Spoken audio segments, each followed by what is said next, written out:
열왕기상 13장입니다.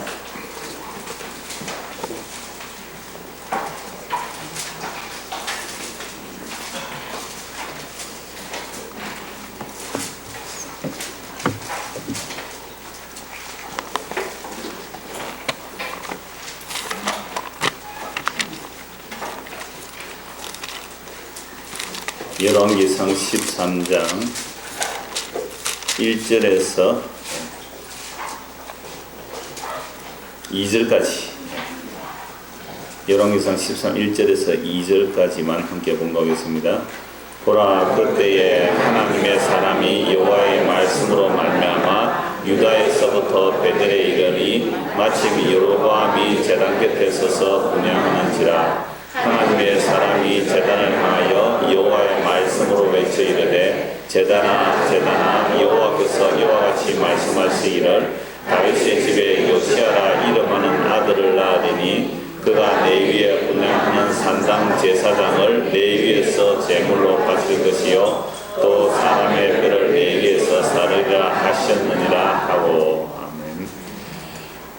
열왕기상 13장은 열왕기상 12장 여로보암의 죄가 계속되는 장면입니다. 제가 이 13장의 제목을 여호와의 말씀대로 이렇게 잡았는데요. 사실 제목이 그렇게 중요한 건 아닙니다. 오늘 점심시간에 잠시 우리 민지쌤하고 교제를 했는데, 지금 로마서를 이렇게 보시고 계세요. 로마서 제가 강해지를 보고 있는데 그 제목과 이렇게 결론 부분이 잘 매치가 안 되는 부분이 있습니다. 이래서 제목 무시하고 보십시오. 제가 제목 설교를 하면 제목의 결론을 내려야 되는데, 강해 설교는 사실 제목을 안 붙이는 게 더 좋습니다. 강해 설교라는 제목 없는 게 더 좋아요. 그러나 적어도 하나 정도만 이렇게 제목을 잡기 위해서 제목을 얘기했는데, 제목은 무시하고 앞으로 제 설교를 들을 때 제목 무시하고 보시면 돼요.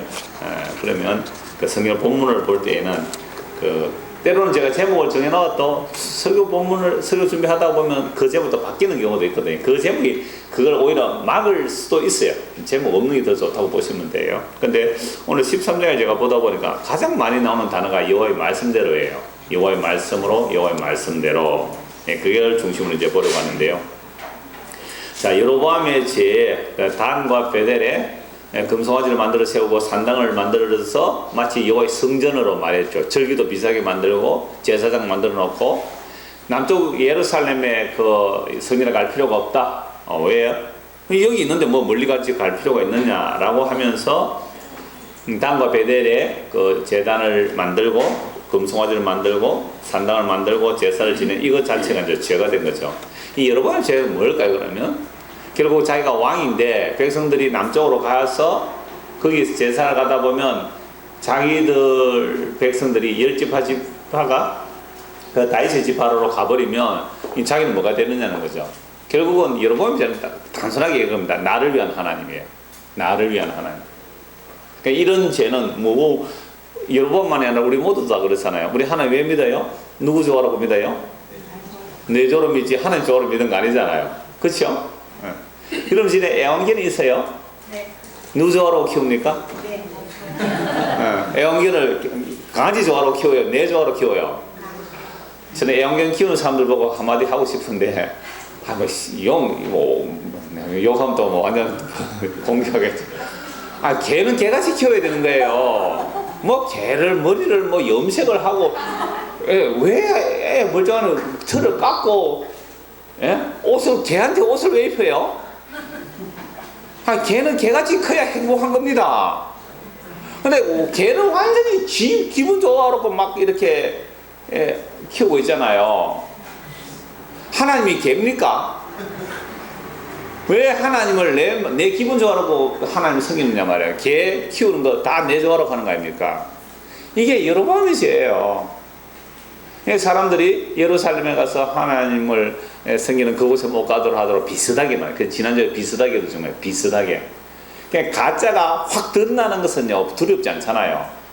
그냥 비슷한 게 더 문제죠. 비슷한 거. 너무 비슷하기 때문에 분별을 못할 정도로. 그게 여로보암의 죄예요. 우리와도 마찬가지고요. 그래서 우리가 하나님을 섬긴다, 하나님을 믿는다라고 할 때 도대체 어떻게 믿어야 할 때는 말씀대로예요. 근데 문제는 또 있어요. 아니 교회에서 설교하는 사람들이 다 말씀대로 설교한다 그러지 말씀 아닌 거가 설교한다 그래요? 이단들도 다 자기는 뭐로 한다고요? 성경 말씀대로 한다. 이게 이제 어려워요. 이제 말씀대로 한다고 하는 게. 그래서 우리가 오늘 말씀을 보는 것도 마찬가지예요. 우리 교회 와서 가장 많은 시간이 뭐예요? 말씀 보는 시간이잖아요. 말씀 듣는 시간이잖아요. 가장 듣는 게. 종교개혁을 하고 설교 시간이 가장 중심을 두었어요. 종교개혁을 하고. 종교개혁 하기 전에는 뭘 중심이었어요? 의식 중심이었어요. 의식. 지금도 카톨릭 여러분들 예배하는 거 봤어요? 완전 의식이에요. 완전히 제사장 복장 입고 연기 피우고 막 물 뿌리고 막 쫙 하고 오는데요. 완전 의식 중심이에요. 메시지 없어요. 교황의 메시지 몇 자만 딱 읽어주면 끝나버려요. 근데 이제 이 종교개혁 할 때 오직 말씀이라는 거죠. 오직 은혜, 오직 말씀, 오직 믿음. 그게 개혁의 모토니까 우리는 의식 중심이 아니라는 거예요. 의식 중심이 아니다. 말씀 중심이에요. 그래서 개혁교회에서 개혁하고 개혁주의자들은 설교를 보통 2시간 했습니다. 보통 2시간인가요? 보통 2시간. 근데 의식을 거의 다 빼버렸잖아요. 의식은 거의 다 빼버렸어요. 그래서 말씀에 집중하자. 그 말씀을 모르니까 그 의식을 나가면서 거기 하는 게 제사들이 완전 제사들. 그래서 가톨릭은 사제라 그러죠. 사제가 뭐예요? 그걸로 하면 제사. 제사장이라는 거예요. 아니 무슨 사제가 있어요? 왕 같은 제사장인데. 그래서 마틴 루터가 왕 같은 제사장이라면서요 완전 중세 카톨을 다 엎어버린 거예요. 사제만 사제다. 제사장은 제사장 복장 입고 있잖아요. 그것은 예수님께서 단번에 완전하게 영원히 자기 백성의 죄를 속죄하셨기 때문에 죄를 위해서 사제가 필요 없습니다. 죄를 위한 사제가 필요가 없는 거예요. 그런데 사제가 있다는 것 자체가 예수님의 속죄를 어떻게 해요? 부인하는 거잖아요. 그래서 종교개혁을 한 겁니다. 종교개혁을 해가지고 우리는 사제가 아니다. 만민이 다 제사장이다. 라고 종교개혁을 했지만 그러나 역시 개신교 안에서도 목사가 마치 뭐처럼 나와요? 사제처럼 나오잖아요. 그래서 옷을 어떻게 입고요? 가운을 막 입고 이렇게 나오잖아요. 사제, 제사장, 복장. 이게 아직도 그 개혁을 못한 잔재들이에요. 그래서 오늘 이 13장이 말씀대로인데요. 여호와의 말씀대로. 말씀대로 말씀하셨고 그 말씀이 어떻게 이루어지는지를 보자는 겁니다. 자, 1절부터 다시 보세요. 보라 그때 하나님의 사람이 뭐로 말미암아? 여호와의 말씀으로 말미암아. 예. 이 하나님의 사람은 남쪽 유다 선지자예요. 이름은 없어요. 남쪽 유다 선지자인데 유다에서부터 베델, 북쪽 이스라엘이죠. 베델에 이르니 마침 여로보암이 제단 곁에 서서 분향하는지라. 그러니까 여로보암이 다음과 베델에 제단을 만들었으니까 베델에서 거기에 분향을 하는 겁니다. 제사장이 하여야 될 분향을 왕이 자기가 해요. 분향을 하는지라 하나님의 사람이 제단을 향해 여호와의 말씀으로 외쳐. 보세요. 또 무슨 말씀으로? 여호와의 말씀으로 외쳐. 여호와의 말씀으로 올라갔고 여호와의 말씀으로 외쳐 이르되 제단아 또 뭐가 나와요? 여호와께서 이렇게 말씀하시기를. 말씀 벌써 3번이 나오죠. 여호와의 말씀은 다윗의 집에 요시아라 이름하는 아들을 낳으리니 그가 내 위에 분향하는 산당 제사장을 내 위에서 제물로 바칠 것이요 또 사람의 뼈를 내 위에서 사르리라 하셨느니라 하고 그 날에 그가 징조를 들어 이르되 이는 여호와께서 말씀하신 징조라. 그러니까 앞으로 반드시 네가 지금 베델의 제단에 제사를 드리는데 분향하는데 그 제단에 그 산당 제사장이 그 위에서 제물로 바쳐질 거고 그 제단 위에 사람의 뼈가 불태워지리라. 사람의 뼈를 무덤에서 가져와서 제단에 불태운다면서요. 유대인들은 어떤 죽으면 그건 부정한 거예요. 시체. 그러니까 죽은 동물이나 죽은 사람이나 간에 접촉하면 어때요? 부정한 거예요. 죽으면 죄의 결과이기 때문에 어떤 시체 접촉하면 안 돼요. 근데 죽은 시체의 뼈를 가져와서 그 제단에 갖다 놓았다. 뭐가 돼버린 거예요? 그게 부정하게 되는 거예요. 그 게헨나라는 그 지옥의 개념도 온갖 쓰레기를 갖다 태우는 것이 게헨나 지옥이 되는 겁니다. 흰놈의 아들 꼴짝이가 이제 게헨나가 되거든요. 그런 것처럼 죽은 사람의 시체에 그 뼈를 갖다가 불을 태웠다 이 말은 그걸 아주 더러운 것을 만들어 버린 거예요. 근데 지금 여로보암과 이스라엘 백성들은 그 제단이 그런 더러운 제단이 아니라 무슨 제단이에요? 하나님께 거룩하게 드리는 제사 드리는 제단으로 삼고 있잖아요. 그게 더러운 거야 라고 말씀을 하셨고 그래서 이 제단의 뼈가 그 위에 불살라질 것을 징조로 보여줬는데 3절에 그날에 그가 그 징조를 들어 이르되 이는 여호와께서 말씀하시니 또 여호와의 말씀이죠. 말씀은 징조라. 제단이 갈라지며 그 위에 있는 재가 쏟아지리라 하며 여로보암 왕이 하나님의 사람이 베델에 있는 제단을 향하여 외쳐 말함을 들을 때에 제단에서 손을 펴며 그를 잡으라 하더라. 그를 향해 편 손이 말라 다시 거두지 못하며 하나님의 사람이 여호와의 말씀으로 보인 징계대로 제단이 갈라지며 재가 제단에서 쏟아진지라. 제단을 만들어 놓고 그에 제물도 바쳤겠죠.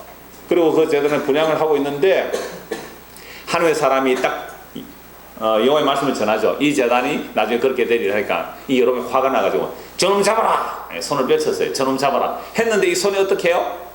말라버렸다. 말랐다는 것은 혈기가 피가 안 돌게 되는 거죠. 바짝 말라버린 거예요. 그럼 당기려면 안 당겨지는 거죠. 이게 안 당겨지는 거예요. 얼마나 놀랬겠어요. 저놈 잡아라 했는데 요즘도 그런 기적이라면 참 좋겠지, 그죠? 너 손갈 때 저놈 이럴 때 손 딱 굳어버려야 돼요. 목사 쳐 이렇게 손 딱 굳어버려. 얼마나 놀래게. 그러면서 제단이 쪼개져서 이 재가 막 흘러내리죠. 그 손이 안 굳어지는 거예요. 6절 왕이 하나님의 사람의 말하 이르되 청하건대 너는 나를 위하여 내 하나님 여호와께 은혜를 구하여 내 손이 다시 성하게 기도하라. 하나님의 사람이 여호와께 은혜를 구하니 왕의 손이 다시 성하도록 전과 같이 되니라. 기도했더니 또 손이 발라졌어요. 예. 자, 이렇게 되었을 때 이 여로보암 왕이 그 하나님의 사람에게 이렇게 말하죠. 나와 함께 집에 가서 쉬라. 내가 네게 뭘 주리라? 예물을 주라. 그럼 여로보암은 이 유다에서 온 선지자를 왜 자기 집에 데리고 가려고 했을까요? 능력 있는 주의 종이잖아요. 능력 있는 주의 종. 이런 능력 있는 종을 자기가 제사장으로 삼아 있으면 자기 왕권에 강화되는데 얼마나 도움이 될까요? 봐, 나 이런 능력 있는 선지자를 청빙을 했다 이거예요. 목사를 청빙하려면 어떤 목사를 청빙해야 돼요? 능력 있는 목사. 능력의 종을 청빙해야 되잖아요. 능력 없는 종은 청빙하면 안 되잖아요. 그 딱 청빙회가 있는 거예요. 예물을 주리라. 하나님의 사람이 왕께 대답하되 왕께서 왕의 집 절반을 내게 준다 할지라도 나는 왕과 함께 들어가지도 아니하고 이곳에서는 떡도 먹지 아니하고 물도 마시지 아니하리니 이는 곧 여호와의 말씀이 보세요. 말씀이 계속 말씀이 내게 명령에 이르기를 떡도 먹지 말며 물도 마시지 말고 왔던 길로 되돌아가지 말라 하셨음이니이다 하고 이에 다른 길로 가고 자기가 베델에 오던 길로 되돌아가지도 아니하니라. 여기까지 아주 양호하죠. 야, 참 하나님의 선지자는 하나님의 말씀에 순종하는 거구나. 왕이 제안하잖아요. 우리 집에 가라. 그래 내가 예물을 주겠다. 왕이 예물 주는데 조금 주겠어요? 많이 주겠어요? 가면 많이 주겠죠. 그런데 오히려 이 선지자는요, 왕의 집 절반을 나에게 준다 할지라도 나는 물도 먹지 않고 떡도 먹지 않겠다고. 온 길로도 내가 안 가고 다른 길로 돌아서 가겠다고 떠나서 베델에서 이제 예루살렘을 가고 있는 중이에요. 여기까지 보면 양호해요. 아, 참 하나님의 말씀대로 선지자 순종했구나. 그런데 문제는 그 다음에 나와요.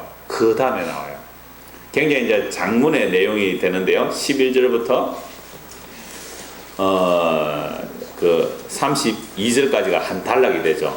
그 다음에 이제 사건은 좀 복잡해지게 되는데 쭉 읽어가면서 한번 보죠. 11절.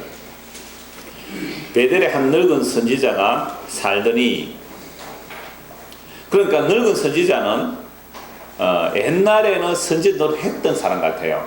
근데 성경에는요, 거짓 선지자라도 거짓이라고 붙이지 않습니다.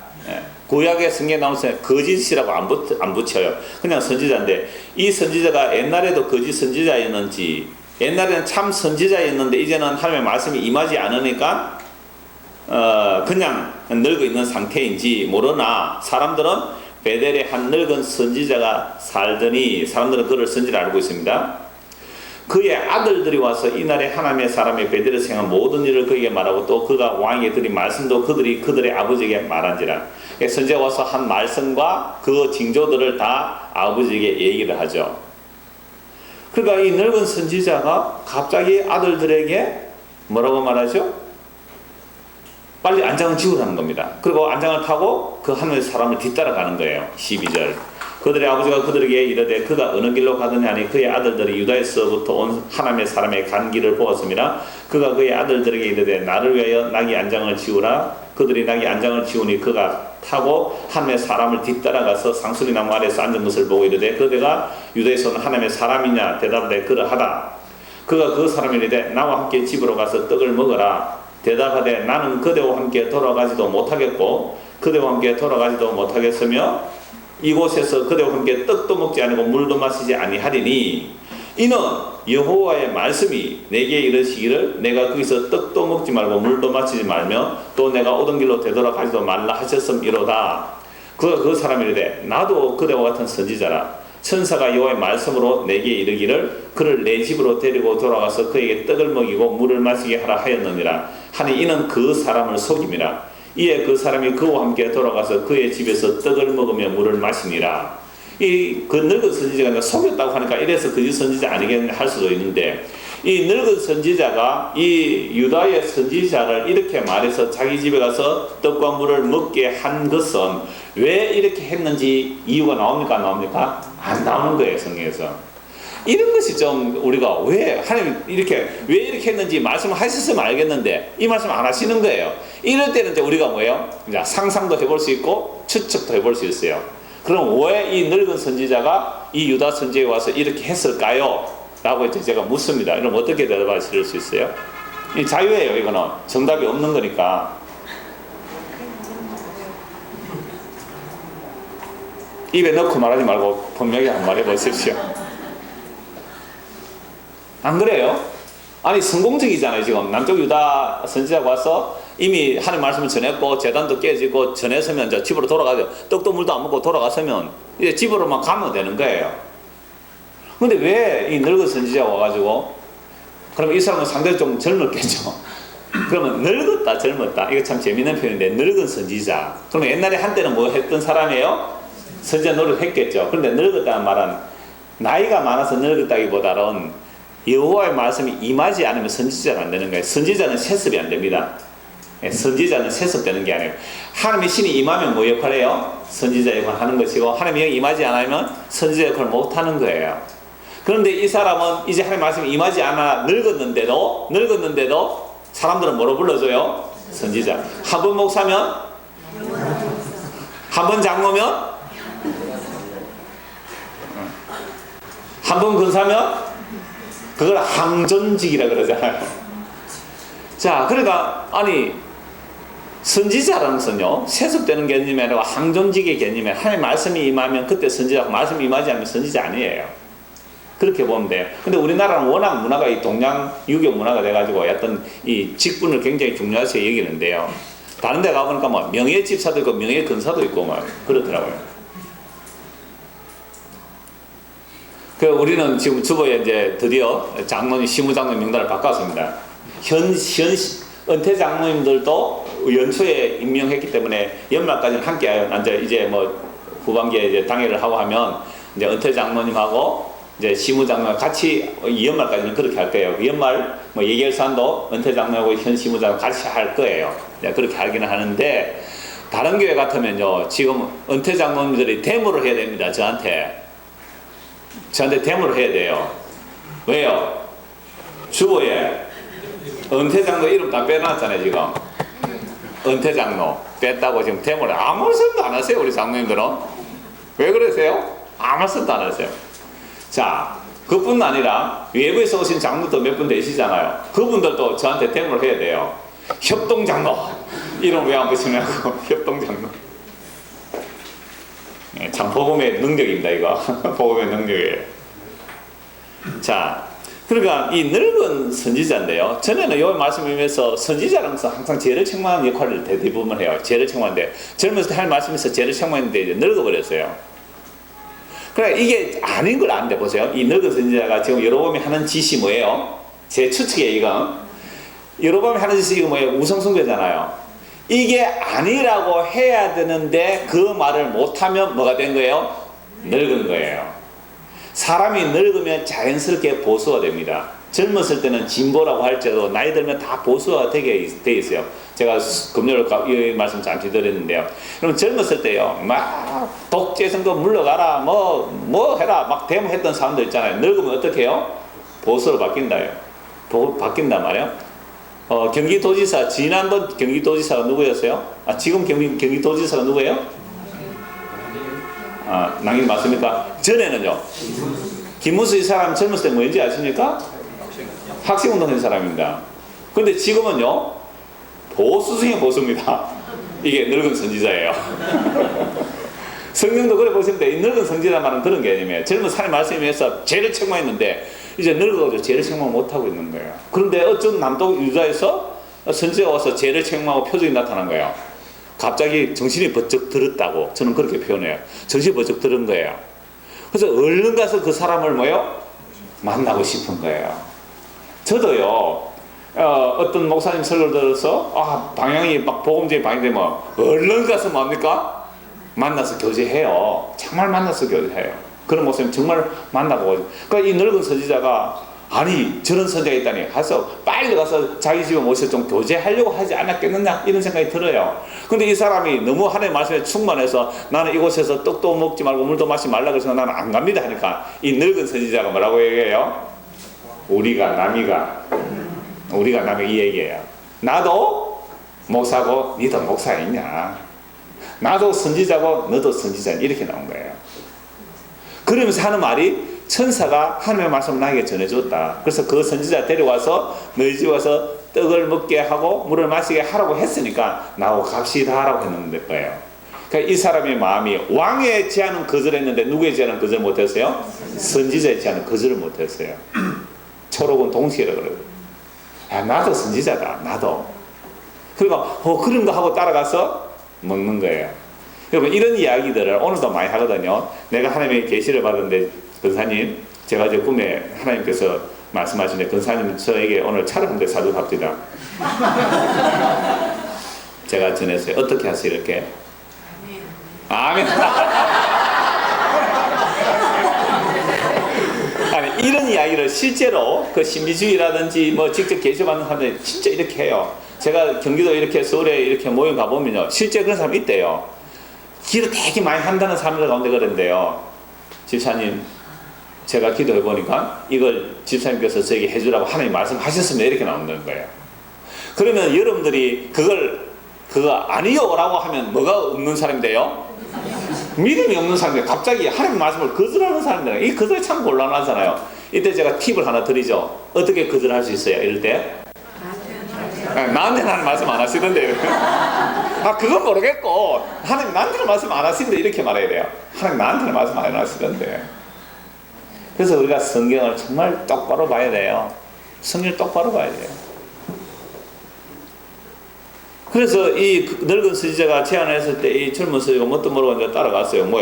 너 자기도 선지자고 하나님의 말씀이라고 하니까. 그러면 이때는 성경이 있어요 없어요? 없었잖아요. 그러니까 오늘날은 뭐가 있어요 우리에게? 성경이 있었잖아요. 성경이 있기 때문에 하나님께서 나에게 말씀하지 않았다라고 말해서 물리치면 되지만 이제 하나님의 말씀은 성경에 다 기록이 되어 있어요. 그러면 뭐라고 해야 돼요? 하나님은 오늘날 그런 식으로 역사 안 합니다 라고 해야 돼요. 예? 하나님 오늘 그런 식으로 역사 안 합니다.